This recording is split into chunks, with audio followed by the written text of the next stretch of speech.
በዓለ ጰራቅሊጦስ። በዓለ ጰራቅሊጦስ ከ9ኙ የጌታችን አበይት በዓላት አንዱ ሲሆን መንፈስ ቅዱስ ለሐዋርያት የወረደበትን ዕለት የምናስብበት በዓል ነው። ጰራቅሊጦስ ቃሉ የግሪክ ነው። ጰራቅሊጦስ የሚለው ቃል ከሦስቱ አካላት አንዱ ለሆነው ለእግዚአብሔር መንፈስ ቅዱስ መጠሪያ ስሙ ሲሆን ትርጉሙም መንጽኢ ወይም በእምነት የሚያጸና፣ ከኃጢአት የሚያነጻ፣ ያዘኑትን የሚያረጋጋ፣ የተጨነቁትን የሚያስደስት፣ ሚስጥርን የሚገልጥ ማለት ነው። ጌታችን አምላካችን መድኃኒታችን ኢየሱስ ክርስቶስ በዚህ ዓለም የሚሰራውን ሥራ ከጨረሰ በኋላ ቅዱሳን ሐዋርያት ወደ አባቴ እሄዳለሁ ወይም አርጋለሁ ሲላቸው ደንግጠዋል። አምላካችን መድኃኒታችን ኢየሱስ ክርስቶስም መደንገጣቸውን አይቶ ልባችሁ አይደንግጥባችሁ፣ በእግዚአብሔር እመኑ፣ በእኔም እመኑ፣ በአባቴ ቤት በመንግሥተ ሰማያት ብዙ ማዕረገ ሀብታት አለ፣ እንዲሁም ወላጆች እንደሌላቸው ልጆች አልተዋችሁም ሲል መድኃኒታችን ኢየሱስ ክርስቶስ ቅዱሳን ሐዋርያትን አጽንቷቸዋል። ይህንን ኃይለ ቃል የዮሐንስ ወንጌል ምዕራፍ 14 ከቁጥር 1 ላይ እናገኘዋለን። በሉቃስም እንዲሁ እንደተጻፈው የሰላም አምላክ ኢየሱስ ክርስቶስ ሊያርግ ሲል ቅዱሳን ሐዋርያትን እነሆ አባቴ የሰጠውን ተስፋ እኔ ልክላችኋለሁ፣ እናንተ ግን ከላይ ኃይልን እስክትለብሱ ድረስ በኢየሩሳሌም ከተማ ቆዩ አላቸውና አረገ። ይህንን አምላካዊ ቃል መሰረት በማድረግ ጌታችን መድኃኒታችን ኢየሱስ ክርስቶስ ካረገ በኋላ እመቤታችን ቅድስት ድንግል ማርያም 12ቱ ደቀ መዛሙርት፣ 72ቱ አርድእት፣ 36ቱ ቅዱሳን እንስት በኢየሩሳሌም ከተማ በጽርሐ ጽዮን በማርቆስ እናት በማርያም ቤት ሁሉም በአንድ ልብ ሆነው ይተጉ ነበር። በሚያርግበት ጊዜም ለሐዋርያቱ በገባላቸው ቃል መሰረት ተሰብስበው በአንድነት ሳሉ ጌታችን መድኃኒታችን አምላካችን ኢየሱስ ክርስቶስ ባረገ በ10ኛው ቀን በተነሳ በ50ኛው ቀን የጰራቅሊጦስ ዕለት ጠዋት 3 ሰዓት እንዳውሎ ንፋስ ያለ ድምፅ ድንገት ከሰማይ መጣና የነበሩበትን ቤት ሞላው። ከዚያም እንደ እሳት የተከፋፈሉ የእሳት ላንቃዎች በሁሉም ላይ ተቀመጡባቸው። በዚህ ጊዜ ሁሉም መንፈስ ቅዱስን ከተሞሉ በኋላ መንፈስ ቅዱስ ባደላቸው መጠን በየሀገሩ ቋንቋዎች ሁሉ መናገር ጀመሩ። ጌታችን አምላካችን መድኃኒታችን ኢየሱስ ክርስቶስ መንፈስ ቅዱስን ለሐዋርያት የላከበት ይህ አብይ በዓል ጰራቅሊጦስ ይባላል። ሐዋርያት በጽርሐ ጽዮን ተሰብስበው ሳሉ መንፈስ ቅዱስ በእሳት አምሳል ወርዶ ሰማያዊ ሀብትን፣ ዕውቀትና ጸጋን አድሏቸዋል። መንፈስ ቅዱስ ከወረደላቸው በኋላም በአእምሮ ጎልምሰዋል። ቆራጦች ፍርሃት ከውስጣቸው ተወግዶ መንፈሳዊ ድፍረትን አግኝተዋል፣ ጽኑዓን ሆነዋል። ለስብከተ ወንጌል የሚፋጠኑበትና ለሰማዕትነት የሚዘጋጁበትን ልቦና ታድለዋል። ቀድሞ ይናገሩት ከነበሩት የዕብራይስጥ ቋንቋ በተጨማሪ ብዙ ቋንቋዎች ተገልጠውላቸዋል። ሚስጥራትን መተርጎም ጀምረዋል። የሀገሩ ሁሉ ቋንቋ የተገለጸላቸውም ሁሉንም በየሀገሩ ቋንቋ እንዲያስተምሩ ነው። ከተለያየ ክፍለ ዓለም የመጡ ነበሩና እነዚህ የገሊላ ሰዎች አይደሉምን? እንዴት የኛን ሀገር ቋንቋ ሊናገሩ ቻሉ? በማለት የተገረሙና አመንትተው እርስ በርሳቸው እንጃ ይህ ምን ይሆናል እያሉ የተነጋገሩም ነበሩ። ከአይሁድ ወገን አንዳንዶቹም ሐዋርያትን ጠጅ ጠጥተው ሰክረው የሆነ ያልሆነ ይቀባጥራሉ ይሏቸው ነበር። ነገር ግን ቅዱስ ጴጥሮስም ይህንን ሐሳባቸውን በመንፈስ ቅዱስ አውቆ ድምፁንም ከፍ አድርጎ እንዲህ ብሎ ተናገራቸው። የይሁዳ ሰዎች በኢየሩሳሌምም የምትኖሩ ሁላችሁም ይህ በእናንተ ዘንድ የታወቀ ይሁን፣ ቃሎቼንም አድምጡ። ሰክረዋል የምትሉ ለእናንተ እንደመሰላችሁ እነዚህ የሰከሩ አይደሉም፣ ጊዜው ማለዳ ሰዓቱም ገና 3 ሰዓት ነውና አላቸው። ዳሩ ግን በነቢዩ ኢዩኤል እግዚአብሔር ይላል፣ በኋለኛይቱ ቀን እንዲህ ይሆናል፣ ሥጋ በለበሰ ሁሉ ላይ ከመንፈሴ አፈሳለሁ፣ ወንዶችና ሴቶች ልጆቻችሁም ትንቢትን ይናገራሉ፣ ጎበዞቻችሁም ራእይ ያያሉ፣ ሽማግሌዎቻቸውንም ሕልም ያልማሉ።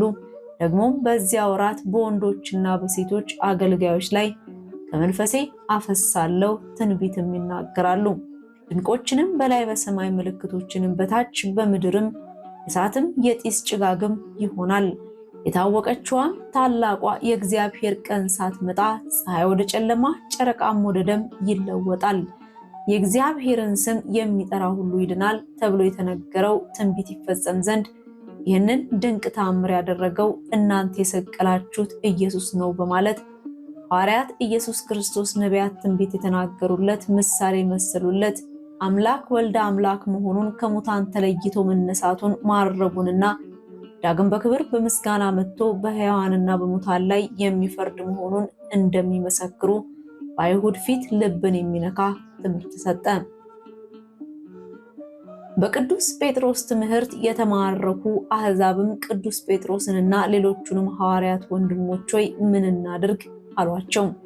ቅዱስ ጴጥሮስም ንስሐ ግቡ፣ ኃጢአታችሁም ይሰረይ ዘንድ ተጠመቁ፣ የመንፈስ ቅዱስንም ስጦታ ትቀበላላችሁ፣ የተስፋው ቃል ለእናንተና ለልጆቻችሁ አምላካችንም ወደ እርሱ ለሚጠራቸው በሩቅ ላሉ ነው፣ ራሳችሁን ከዚህ ክፉ ዓለም አድኑ ብሎ መከራቸው። በዚህ ቀን 3000 ሰዎች አምነው ተጠመቁ። ቅዱሳን ሐዋርያት መንፈስ ቅዱስን ተቀብለው የሞቱና የትንሣኤው ምስክሮች ሆኑ።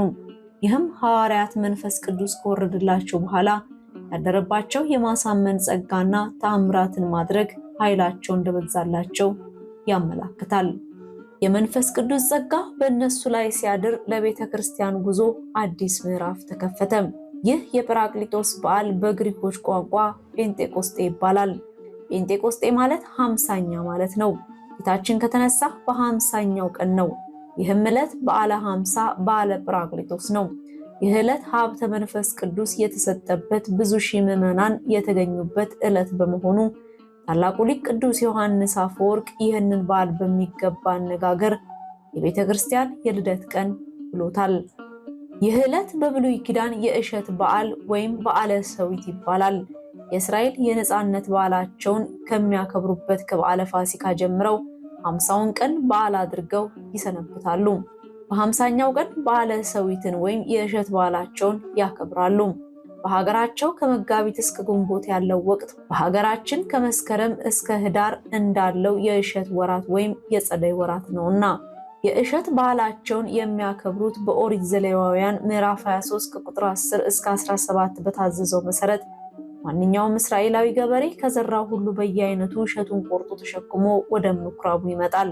በቤተ መቅደስ የሚያገለግለው ካህን ተቀብሎ ባርኮ ጸልዮ የሚጠበሰው እየተጠበሰ የሚታሸው እየታሸ በማህበር አንድነት ይበላል። ይህም ቀዳሚያት ይባላል፣ የመጀመሪያው እንደማለት ነው። በዚህም መሰረት ከበዓለ ጰራቅሊጦስ የምንማረው ጌታችን አምላካችን መድኃኒታችን ኢየሱስ ክርስቶስ ቅዱሳን ሐዋርያትን እናንተ ግን ከላይ ኃይልን እስክትለብሱ ድረስ በኢየሩሳሌም ከተማ ቆዩ ባላቸው መሰረት በኢየሩሳሌም ቆይተው ተስፋውን ሲጠባበቁ መንፈስ ቅዱስ ወርዶላቸዋል። ቅዱሳን ሐዋርያት የዚችን ቀን በ3 ሰዓት ጌታችን መድኃኒታችን ኢየሱስ ክርስቶስ ጰራቅሊጦስን ልኮልናልና በላያችን ኃይልን ሞላ፣ ኢየሱስ ክርስቶስ የእግዚአብሔር ልጅ በሕያዋንና በሙታን ላይ ይፈርድ ዘንድ ስልጣን እንዳለው በአዲስ ቋንቋ ተናገርን በማለት በዕለቱ ያዩትና የተደረገላቸውን እንዲሁም ስለ በዓሉ ታላቅነት ከመሰከሩ በኋላ ይህንን በዓል ማክበር እንደሚገባ አዘዋል። በአንጻሩ በዚህ ወቅት ወይም በበዓለ 50 መጾምና ማዘን ተገቢ ያለመሆኑንም ስለዚህም ዛሬ መንፈስ ቅዱስ የሚወርድባት ኢየሩሳሌም ቤተክርስቲያን ናት። ለዚህም ነው ዘወትር በቅዳሴ መጀመሪያ ላይ ይህች ቀን ምን ያህል የምታስፈራ ናት፣ ይህች ሰዓትስ ምን ያህል የምታስጨንቅ ናት፣ መንፈስ ቅዱስ ከሰማያ ሰማያት የሚወርድባት የሚባለው ለቅዱሳን ሐዋርያት መንፈስ ቅዱስ እንደወረደላቸው ለኛም እንዲወርድልን ሁልጊዜ ቤተክርስቲያን መሄድና መገኘት ይገባናል። ከቤተክርስቲያን ተለይተን ጽድቅ የለምና። ቤተክርስቲያን የመንግስተ ሰማያት በር ናት፣ ይቺ የሰማይ ደጅ ናት እንደተባለ በዚህ መሰረት ለኛም በ40 ቀንና በ80 ቀን የተሰጠን ጸጋ መንፈስ ቅዱስ እንዳይለየን ሕጉን ትእዛዙን መጠበቅና ጧት ማታ ወደ ቤተክርስቲያን መገስገስ ይገባናል። በተጨማሪም ከላይ እንደተገለጸው ቀደምት የቤተክርስቲያን መጻሕፍቶቻችን እንደሚያስረዱት ቅዱሳን ሐዋርያት ከጌታችን ዕርገት እስከ 50ኛው ቀን ወይም ቅድመ ጰራቅሊጦስ ድረስ በጾምና በጸሎት ቆይቷል። እነዚህም የተጾሙት ቀናት ጌታችን መድኃኒታችን ኢየሱስ ክርስቶስ በዚህ ምድር ላይ ያለ እኔም አብን እለምናለሁ ለዘላለምም ከእናንተ ጋር እንዲኖር ሌላ አጽናኝ ይሰጣቸዋል፣ እርሱም ዓለም የማያየውና የማያውቀው ስለሆነ ሊቀበለው የማይቻለው የእውነት መንፈስ ነው፣ ወላጆች እንደሌላቸው ልጆች አልተዋችሁም ብሎ የሰጣቸውን ተስፋ እየተጠባበቁ ነበር። ይህንን ጾም በመጾም ሐዋርያት ጸጋ መንፈስ ቅዱስን ለመቀበል ራሳቸውን አዘጋጅተውበታል። ዛሬም ካህናት ክህነት ከመቀበላቸው በፊት፣ አዳዲስ ተጠማቂዎች ከጥምቀት በፊት እንዲሁም ክርስቲያኖች ሁሉ ቅዱስ ሥጋውንና ክቡር ደሙን ከመቀበላቸው በፊት የሚጾሙት ይህንን አብነት አድርገው ነው። የመንፈስ ቅዱስ ጸጋ ለመቀበል ራስን በጾምና በጸሎት ማዘጋጀት ያስፈልጋልና። እንግዲህ ሐዋርያት መንፈስ ቅዱስን ከተቀበሉ በኋላም ጾምን የአገልግሎታቸው መጀመሪያ አድርገውታል። ሐዋርያት የመንፈስ ቅዱስን ጸጋ ከተቀበሉ በኋላ ወይም ድህረ ጰራቅሊጦስ የጾሙት ስለ ሁለት ዓላማ ነው። አንደኛው ስለተሰጣቸው ጸጋ መንፈስ ቅዱስ አምላካቸውን ለማመስገን ሲሆን፣ ሁለተኛው ደግሞ በዓለሙ ሁሉ ዞረው ለሚሰብኩት ወንጌል ራሳቸውን ለማዘጋጀት ነው። ስለዚህም ነው መንፈሳዊ አገልግሎትና ስብከት የዚህ ጾም አንኳር ነጥቦች የሆኑት። ሐዋርያት መንፈስ ቅዱስ ከወረደላቸው በኋላ መጾማቸው ጌታችን ኢየሱስ ክርስቶስን አብነት አድርገው ነው። እርሱ በማየ ዮርዳኖስ በእደ ዮሐንስ ሲጠመቅ መንፈስ ቅዱስ በርግብ አምሳል ጌትነቱን ለመመስከር ከወረደ በኋላ ሳይውል ሳያድር ወደ ገዳመ ቆሮንቶስ ሄዶ በዚያ 40 መዓልትና 40 ሌሊት ጾሟልና፣ እነርሱ ደግሞ ኃይል የሆናቸው ዘንድ ጸጋ መንፈስ ቅዱስን በበዓለ ጰራቅሊጦስ ዕለት ከተቀበሉ በኋላ ጾምን የሥራቸው ሁሉ መጀመሪያ አድርገውታል። በዚህም መሰረት የሐዋርያት ጾም የሚጀመረው ከጰራቅሊጦስ ማግስት ለተሰኞ ጀምሮ ሲሆን፣ ፍጻሜው ደግሞ አብሮ ለማሰብ እንዲረዳ እስከ ቅዱስ ጳውሎስና ቅዱስ ጴጥሮስ የኔሮን ቄሳር በሮማ አደባባይ ሰማዕትነት የተቀበሉበትን ዕለት ሐምሌ 5 ድረስ ነው። የ2017 ዓመተ ምህረት የሐዋርያት ጾም ሰኞ ሰኔ 2 ይጀመራል። ጾመ ደህንነት ደግሞ ሰኔ 4 ቀን 2017 ዓመተ ምህረት ላይ ይውላል ማለት ነው። ስለሆነ ቤተክርስቲያን ልጆቿ የሐዋርያትን በረከትን ያገኙ ዘንድ ከሰባቱ አጽዋማት አንዱን ጾመ ሐዋርያትን ሁሉም እንዲጾሙ አውጃለች። በአጠቃላይ በሐዋርያት ጾም የሐዋርያት ክብራቸውና አገልግሎታቸው ይታሰባል። ይህንን ጾም የምንጾመው የሐዋርያትን በረከት ለመላበስ እነርሱ ድል ያደረጉትን ዓለም እንድናሸንፈው አምላካችንን ለመማጸን ነው። በዚህ ጾም ሐዋርያት ሁሉን ትተው ጌታን መከተላቸው፣ ዓለምን ዙሮ ማስተማራቸውና ስለ ቅዱስ ስሙ በጽናትና በጥብዓት መከራ መቀበላቸው ይዘከራል። ምዕመናትና ካህናትም የቅዱሳን ሐዋርያትን መንፈሳዊ ተጋድሎ እያሰብን በዘመኑ ሁሉ በፍቅር በተዋበ የመታዘዝ ፍርሃት የየራሳችንን መዳን እንፈጽም ዘንድ ጾምን በመጾም ጸሎትን በመጸለይ ከእግዚአብሔርና በንጹህ ደሙ ከዋጃት ቅድስት ቤተክርስቲያን ጋር ያለንን ፍጹም አንድነት ልናጸና ራሳችንን ከኃጢአት ከበደል አርቀን በመታዘዝ ጸጋ የጾምን በረከት ልንቀበልበት ይገባል። ለዚህም የእግዚአብሔር ቸርነት፣ የእመቤታችን አማላጅነት፣ የቅዱሳን ሐዋርያት ጸሎት ይርዳን። ለዛሬ አበቃን። ቸርን ሰንብት። እግዚአብሔር ኢትዮጵያንና ሕዝቦቿን አሁን ካሉበት መከራ፣ ስቃይ፣ ችግር በፍቅሩ በትህትናው በይቅርታ ያሻግርልን።